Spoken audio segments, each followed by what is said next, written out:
Hi, welcome to the show. Hi. Yes, now we'll be doing the analysis for match number 58, that is between Punjab Kings versus Royal Challengers Bengaluru.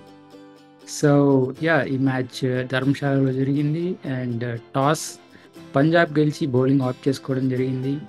దాని తర్వాత RCB ఒక biggest total from them అనుకోవచ్చు post చేసింది. And దాని తర్వాత దాన్ని చేస్ చేయలేకపోయింది పంజాబ్ కింగ్స్ అండ్ ఆర్సీబీ గెలవడం జరిగింది. So your comments on that. RCB ట్రాక్లో పడిందని చెప్పొచ్చు ఒక రకంగా, కంటిన్యూస్గా 4th win. So just imagine, ఒకవేళ కనుక వాళ్ళు ఇనిషియల్గా కొన్ని క్లోజ్ మ్యాచెస్ 1-2-3 గెలిచింటే they are into playoffs. RCB has done remarkably well. ఈ మ్యాచ్లో మాత్రం ఫంటాస్టిక్. నేను అనుకున్నాం ఆర్సీబీ గెలుస్తుంది అని, బట్ ఓవరాల్గా చూస్తే టాస్ కీలకంగా ఉండబోతుంది అని కూడా చెప్పాము. కానీ పంజాబ్ ఇక్కడ టాస్ గెలిచి ఫీల్డింగ్ ఎంచుకోవడం is the right decision. Chasing కూడా గ్రౌండ్ చాలా మంచి ground, they could have chased it down, but RCB bowling really well. So Punjab fielding plus RCB bowling, అదే డిఫరెన్స్. సో పంజాబ్ కనుక ఫీల్డింగ్లో అన్ని క్యాచెస్ మిస్ చేయకుండా ఉండింటే వాళ్ళని ఈజీగా 170 లోపు రెస్ట్రిక్ట్ చేసేవాడు.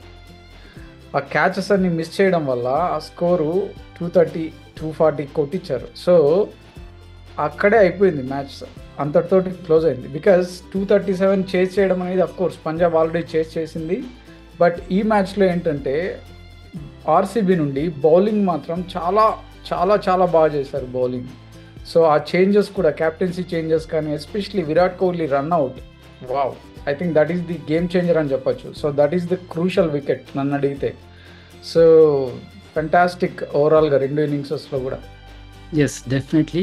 సో ఫస్ట్ ఇన్నింగ్స్ గురించి కనుక స్పెసిఫిక్గా మాట్లాడుకుంటే ఆర్సీబీ దగ్గర నుంచి మంచి స్కోర్ వచ్చింది. అండ్ మీరు చెప్పినట్టు ఇనిషియల్గా వాళ్ళకు డెఫినెట్లీ 2 వికెట్స్ అయితే కోల్పోవడం జరిగింది. విద్వత్ కావేరప్ప చాలా మంచి బౌలింగ్ చేశాడు. అండ్ దాని తర్వాత చాలా క్యాచెస్ డ్రాప్ చేశారు. Even Virat Kohli catches drop చేశారు, రజత్ పైదార్ క్యాచెస్ డ్రాప్ చేశారు. అండ్ అక్కడే ఒక రకంగా వాళ్ళు ఫెయిల్ అయినట్టు తెలిసిపోతుంది క్లియర్గా. అండ్ ఆర్సీబీ అంత స్కోర్ చేయడానికి కూడా కారణం అయితే అవుతుంది. బట్ ఈవెన్ దో అలా ఉన్నప్పటికీ క్లియర్గా విరాట్ కోహ్లీ మనకు చూపించాడు, even with the innings like that, అంటే స్టెబిలైజ్గా ఆడుకుంటూ ఎక్కడ యాక్యులేట్ చేయడో అక్కడ చేసుకుంటూ కంప్లీట్గా ఒక ఫార్మాట్ని ఫాలో అయితే డెఫినెట్లీ స్కోర్ అయితే డెఫినెట్లీ అచీవ్ చేయొచ్చు, ఒక బిగ్ స్కోర్ అనేది చూపించాడు. అండ్ ఇక్కడ స్ట్రైక్ రేట్స్ ఆర్ అగ్రెసివ్నెస్ పక్కన పెడితే ఓవరాల్గా తీసుకుంటే కొన్ని చోట్ల అగ్రెసివ్నెస్ ఉంటుంది, కొన్ని చోట్ల డిఫెన్స్ ఉంటుంది, కొన్ని చోట్ల స్కోరింగ్ రేట్స్ ఉంటాయి. సో ఓవరాల్గా తీసుకుంటే డెఫినెట్లీ ఇది కూడా ఒక వర్కౌట్ అయ్యే ఆప్షన్ అని ప్రూవ్ చేశాడని అనిపిస్తుంది. సో దీని మీద ఏమంటారు? డెఫినెట్గా ఓవరాల్గా చూస్తే అన్ని మ్యాచెస్లో అతని స్కోరింగ్ రేటు 154 ఉంది, స్ట్రైక్ రేట్. ఈ మ్యాచ్లో 200 ఉంది. సో అదే డిఫరెన్స్. కోహ్లీ కనుక ఇంకొంచెం అగ్రెసివ్గా ఆడే మెంటాలిటీ కనుక ఇంప్రూవ్ చేశాడంటే మాత్రం exceptionally well. So the way he hit the shots, long ఆన్లో లాంగ్ ఆఫ్లో కొడుతూ ఉంటే షాట్స్ ఎక్సలెంట్. అసలు వచ్చిన ఆపర్చునిటీని, క్యాచ్ మిస్ చేసిన ఆపర్చునిటీని ఎంత క్లీన్గా, ఎంత బాగా యూటిలైజ్ చేసుకున్నాడు అంటే అంత బాగా యూటిలైజ్ చేసుకున్నాడు. It's just bad luck that he did not get the century, but excellent innings. I think ఈ సీజన్లో this match is the perfect performance from Kohli, అందులో డౌట్ లేదు. So this is the best performance అని చెప్పొచ్చు ఈ సీజన్లో మొత్తానికి. ఎస్, డెఫినెట్లీ కోహ్లీ చాలా రన్స్ స్కోర్ చేయడం కూడా చూసాము ప్రీవియస్ మ్యాచెస్లో. కానీ వాటికి కూడా స్కోర్ చేసినా కూడా స్ట్రైక్ రేట్స్ అనేది ఇష్యూ ఉంది అని చాలామంది పాయింట్అవుట్ చేయడం అండ్ దాని మీద డిస్కషన్లు కూడా జరగడం చూసాము. ఈవెన్ మనం కూడా ఒకనొక పాయింట్లో ఆ స్ట్రైక్ రేట్స్ వర్కౌట్ అవ్వవు అనే కన్సిడరేషన్ తీసుకున్నాము. బట్ ఈ మ్యాచ్ పర్టికులర్గా తీసుకుంటే అది వర్కౌట్ అవుతుంది అని ప్రూవ్ చేయగలిగాడు విరాట్ కోహ్లీ. సో విరాట్ కోహ్లీ నుంచి ఆ పర్ఫార్మెన్స్ అయితే డెఫినెట్లీ చాలా బాగుందని అనుకోవచ్చు. దాని తర్వాత రజత్ పైదార్, ఇప్పుడు ఎస్పెషలీ ప్రీవియస్ ఇన్నింగ్స్ కనుక కంపేర్ చేసుకుంటే సపోర్ట్ రావట్లేదు అనేది క్లియర్గా అర్థమైంది. ఇప్పుడు రజత్ పైదార్ కనుక ఆ ఫాస్ట్ ఇన్నింగ్స్ కనుక ఆడకపోయి ఉంటే డెఫినెట్లీ మళ్ళీ కొంచెం తక్కువ స్కోర్ అయితే డెఫినెట్లీ ఆర్సీబీకి వచ్చి ఉండేది అండ్ అది చేజబుల్ అయి ఉండేది. మళ్ళీ అలాంటి సిచ్యువేషన్ రాకుండా రజత్ పైదార్ ఫస్ట్ ఏదైతే వచ్చిన తర్వాత ఆపర్చునిటీ క్యాచ్ అయితే ఇచ్చాడు, దాన్ని డ్రాప్ చేశారు. దాని తర్వాత దాన్ని క్యాపిటలైజ్ చేసుకున్నాడు, తొందరగా 50 చేయడం, అవుట్ అయిపోవడం చూసాము. అండ్ ఆ ఇన్నింగ్స్ అనేది విరాట్ కోహ్లీ లాంటి ఒక మంచి ఇన్నింగ్స్ని డిఫైన్ చేస్తుంది అనుకోవచ్చా? డెఫినెట్గా, అందులో డౌట్ లేదు. ఐ థింక్ వీళ్ళిద్దరి మధ్య పార్ట్నర్షిప్ అది క్రూషియల్ పార్ట్నర్షిప్. ఎందుకంటే అది just after the power play and ఆ పీరియడ్లో వీళ్ళు స్కోర్ చేశారు రన్స్. ఎక్సలెంట్. అసలు వితిన్ 10 ఓవర్స్లో 126 అనేది జనరల్గా మనం ఆర్సీబీ నుండి చూడం. ఎస్పెషలీ విరాట్ కోహ్లీ ఆ మొమెంటంలో ఉన్నప్పుడు we haven't seen such a high scoring within 10 overs. కానీ ఈ మ్యాచ్లో ఎప్పుడైతే పడిటార్ అండ్ కోహ్లీ జత అయ్యారో they have took away the innings completely, ఇంకొక లెవెల్కి తీసుకెళ్లారు. And then they continued the momentum, ఎక్కడ డ్రాప్ అవ్వలేదు. సో చాలా క్రూషియల్ ఇన్నింగ్స్ పటిటార్ది. And then he should continue the same thing. And then Kohli కూడా చాలా ఫ్రీగా ఆడతాడు. ఒకవేళ అదర్ ఎండ్లో ఇలాంటి షాట్స్ ఆడుతుంటే Kohli can play his own shots. So అందుకనే మనం చూసాం ఈరోజు Kohli is different level of innings. This is what we expect from Kohli and he proved it that he has the ability to do it. Yes, definitely. And ఇలాంటి innings కనుక మళ్ళీ వస్తే అది definitely RCB help అయితే అవుతుంది అని అనుకోవచ్చు. బట్ ఇనిషియల్గా తీసుకుంటే వాళ్ళు ప్రెజర్గా ఫీల్ అయ్యారు స్టార్ట్ ఆఫ్ ద సీజన్లో అండ్ స్కోర్స్ చేయలేకపోయారు. అండ్ పిచెస్ కూడా చాలా డిఫరెంట్గా ఉండేటివి, సరిగా రీడ్ చేయలేకపోయారు. అండ్ మేనేజ్మెంట్ కంప్లీట్గా ఫెయిల్యూర్ అయింది అని కూడా చెప్పుకోవచ్చు because of the team dynamics. Bowling group నుంచి చూసాము, చాలా ఇన్కన్సిస్టెన్సీ ఉండింది, చాలా ఎరాటిక్గా ఉండింది. అదే ఈ మ్యాచ్లోకి వచ్చేసరికి వాళ్ళకు బౌలింగ్ చాలా స్ట్రెంగ్త్ లాగా కనిపించింది బికాస్ స్వప్నిల్ సింగ్ని ఎవరైతే తీసుకొచ్చారో ఇంతకు ముందు మ్యాచ్లో, ఆ స్వప్నిల్ సింగ్ నుంచి కన్సిస్టెంట్గా పర్ఫార్మెన్స్ వచ్చాయి అండ్ స్పిన్ని డెఫినెట్గా వాళ్ళు అడ్రస్ చేశారు. సో కరణ్ శర్మ, స్వప్నిల్ సింగ్ పెయిర్ చాలా బాగా వర్కౌట్ అయింది అనుకోవచ్చు. And at the same time వాళ్ళు పర్ఫార్మ్ చేయడం వల్ల సిరాజ్ లాంటి బౌలర్ కూడా మంచి పర్ఫార్మెన్సెస్ ఇస్తున్నాడు.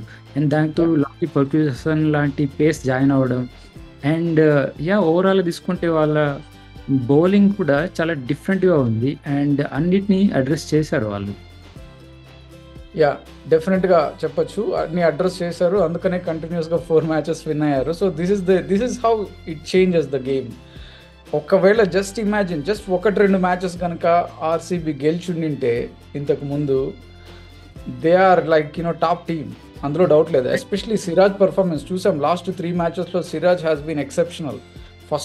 First half of the season అలా లేడు, కానీ ఇప్పుడు చూస్తే ఇంకొక లెవెల్లో సిరాజ్ పర్ఫామ్ చేస్తున్నాడు. టీమ్ ఎఫర్ట్ కనుక ఫామ్ అయితే, టీంలో ఉన్న బౌలర్స్ అందరూ కనుక కరెక్ట్ ఇంపాక్ట్ చూపించగలిగితే ఆ ఎనర్జీని మొత్తం అదర్ బౌలర్స్కి క్యారీ ఫార్వర్డ్ అవుతుంది. So it is really visible that they are playing as a team.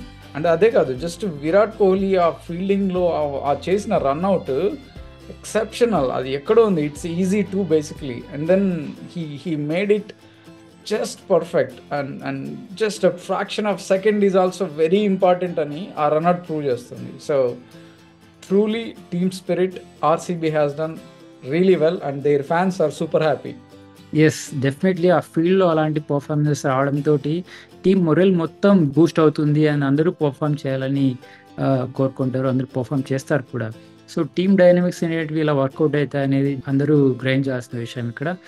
And definitely ఈ మ్యాచ్ ఖచ్చితంగా గెలవాలి ఆర్సీబీ అని అనుకున్నాం, ఆర్సీబీ గెలిచింది. మరోవైపు పంజాబ్ కింగ్స్ ఎలిమినేట్ అయిపోయింది అనుకోవచ్చు. అండ్ వాళ్ళ పర్ఫార్మెన్స్ కనుక తీసుకుంటే వాళ్ళు ఈ మ్యాచ్లోకి కపుల్ ఆఫ్ చేంజెస్ చేశారు. హర్ప్రీత్ బ్రాడ్ని తీసి పెట్టడం అనేది డెఫినెట్లీ ఒక కాంట్రవర్షియల్ క్వశ్చన్ అయినప్పటికీ, and at the same time లివింగ్స్టన్ని తీసుకురావడం, రబాడా లాంటి ప్లేయర్ని డ్రాప్ చేయడం, అంటే డైనమిక్స్ మొత్తం చేంజ్ అయిపోయాయి. ఇక్కడ వాళ్ళకు క్లారిటీ ఉంది అనుకోవచ్చా, లేకపోతే why they are doing these changes అని? ఐ థింక్ ప్రాబబ్లీ వాళ్ళకు తెలిసే ఉంటుంది they can't make it to playoffs అనేది. బికాజ్ రన్ రేట్ ఒక ఫ్యాక్టర్ కావచ్చు, పాయింట్స్ కావచ్చు, of course it's a crucial game. So ఈ గేమ్లో ప్రాబబ్లీ చేంజెస్ చేయడం వల్ల they might thought that they are going to make a big difference. And ఇంకొకటి ఆర్సీబీకి డిఫరెంట్ పర్స్పెక్టివ్స్ వెళ్ళే ఛాన్సెస్ ఉంటాయి. లివింగ్స్టన్కు లేకుండా ఉండడం, అలాగే న్యూ బౌలర్ని తీసుకొని రావడం, డెబ్యూట్ని. సో ఇవన్నీ ఏంటంటే కొన్ని పాజిటివ్గా ఇంపాక్ట్ అవుతాయి. సో మనం చూసాము కొత్తగా జాయిన్ అయిన new bowler Kaverappa has done really well. అతని బౌలింగ్ ఎన్ని ఆపర్చునిటీస్ ప్రొవైడ్ చేశాడు, 2 వికెట్స్ కూడా తీశాడు. So I think changes really worked ఒక రకంగా చెప్పాలంటే Punjab. It's just that they fielding today put them down, అంతకంటే తప్ప ఇంకేం లేదు. So I think going forward Punjab is going to be a really strong team. Next సీజన్కి మాత్రం వాళ్ళు ఇదే ప్లేయర్స్ని కనుక మెయింటైన్ చేస్తే it's going to be a really strong team, అందులో డౌట్ లేదు. ఇక్కడ ఒక ట్రివియా తీసుకుంటే విద్వత్ కావేరప్ప కర్ణాటక నుంచి వస్తాడు అండ్ ఆర్సీబీ అగెన్స్ట్‌గా చాలా మంచి పెర్ఫార్మన్స్ ఇచ్చాడు. So, yeah! ఆర్సీబీ వాళ్ళు లోకల్ టాలెంట్ మీద కూడా కాస్త కాన్సంట్రేట్ చేస్తే బావుంటుందని చాలా సార్లు చాలా ఆపర్చునిటీస్ అలా వచ్చినవి మిస్ చేసుకున్నారు. అండ్ దాని తర్వాత వాళ్ళు డెఫినెట్ సక్సెస్ గెయిన్ చేయలేకపోవడానికి ఒక రీజన్ అని కూడా అనుకోవచ్చు. గోయింగ్ ఫార్వర్డ్ నెక్స్ట్ సీజన్ నుంచి ఆ కరెక్షన్స్ ఏది చేస్తారో అని ఎక్స్‌పెక్ట్ చేద్దాం. And at the same time మనం చాలా సార్లు అనుకున్నాము మేనేజ్‌మెంట్ నుంచి చాలా డిఫరెన్స్ ఉంది ఆర్సీబీ దాంట్లో అని చెప్పేసి. ఆ మేనేజ్‌మెంట్‌ని గనక వాళ్ళు కరెక్ట్ చేసుకోగలిగితే they can get the performances better. Because it's not the players who are not performing there. It's the management and వాళ్ళు చేసే చేంజెస్ వల్లనే టీమ్ అనేది ఇంపాక్ట్ అవుతుంది ఇక్కడ. Because yes. చూసాం మనం క్లియర్‌గా వాళ్ళు యాస్ ఎ యూనిట్ గనుక ఆడడం గనుక చేస్తే ఇలాంటి పెర్ఫార్మన్స్ వస్తాయి. అండ్ వాళ్ళకి అడ్డు ఉండదు. Because they are a very good team అని కూడా ప్రూవ్ చేశారు. దీంతోటి ప్లే ఆఫ్స్ అవకాశాలు ఇంకా బాగా మెరుగుపడ్డాయని అనుకోవచ్చు ఒక రకంగా ఆర్సీబీకి. సీజన్‌లో గత ఒక వారం కిందటి గనుక తీసుకుంటే టేబుల్‌లో లాస్ట్ పొజిషన్‌లో ఉన్న ఆర్సీబీ ఇప్పుడు ప్లే ఆఫ్స్ కూడా ఏం చేస్తుంది అంటే which is a very good sign అని చెప్పుకోవచ్చు. Whether they will make it to playoffs or not అనేది పక్కన పెడితే వాళ్ళ పెర్ఫార్మన్సెస్ మాత్రం ప్రెజర్ లేకుండా చాలా క్లియర్‌గా పెర్ఫార్మ్ చేస్తున్నారు. And that should give them much needed happiness. And వాళ్ళ ఫ్యాన్స్‌కి కూడా ఇలాంటి విన్స్ ఏవైతే ఉన్నాయో అవి చాలా చాలా ఇంపార్టెంట్. బికాజ్ నెక్స్ట్ సీజన్ మీద హోప్స్ కూడా చాలా బాగా పెరుగుతాయి కాబట్టి. సో, ఓవరాల్‌గా తీసుకుంటే దీన్ని ఎలా అనుకోవచ్చు? యాహ్! డెఫినిట్‌గా అందులో డౌట్ లేదు. అసలు this is the game changer అనే చెప్పొచ్చు ఆర్సీబీకి. ఎప్పుడైతే వాళ్ళు ఫ్రీడమ్‌తో ఆడతారో this is what happens. Pressure లేకుండా లాస్ట్ 4 మ్యాచెస్‌ని ఇంత ఫ్రీగా ఆడడం వల్ల గెలిచి చూపించారు. And RCB management should be appreciated for the changes that they have done. And at the same time RCB players కూడా ఒక టీమ్ ప్లే అనేది కనిపిస్తుంది. ఎందుకంటే సిరాజ్ ఫామ్‌లోకి రావడం, విరాట్ కోహ్లీ ఫామ్‌లో ఉండడం, ఫారిన్ ప్లేయర్స్ కెమెరన్ గ్రీన్ ఆడుతూ ఉండడం, ఇవన్నీ దీనికి తోడు he's playing really crucial importance ఆ లైనప్ తోటి. అండ్ పడిటర్ ఫామ్‌లోకి రావడం, everything is going right for RCB. అదే కనుక జస్ట్ 1-2 మ్యాచెస్ ముందు వచ్చింటే బాగుండేది. బట్ ఈవెన్ దెన్ ఇప్పుడు కూడా సిఎస్కే కనుక ఓడిపోతే నెక్స్ట్ మ్యాచెస్లో డెఫినెట్లీ ఆర్సీబీకి there is a big chance అనే చెప్పొచ్చు. Definitely. But I think they need to play for next 2 games so well. And then they need to even target for playoffs. There is no back step for that. Yeah. Absolutely pressure ఎలాగూ లేదు definitely. వాళ్ళు ఏం Yeah. చేయాలనుకునే option కూడా పక్కన పెట్టేసి చాలా ఫ్రీగా ఆడితే రిజల్ట్స్ అనేటివి డెఫినెట్‌లీ వాళ్ళకి దొరుకుతాయని అనుకోవచ్చు. So, hopefully they will do it and give happiness to their team as well as the fans and overall Yeah. For the other franchises also. Going forward ఇది ఇండియన్ టీమ్‌కి కూడా చాలా హెల్ప్ అవుతది. Because Virat Kohli చాలా మంచి ఫామ్‌లో ఉన్నాడు అండ్ స్ట్రైక్ రేట్స్‌ని డెఫినెట్‌లీ అడ్రెస్ చేశాడు.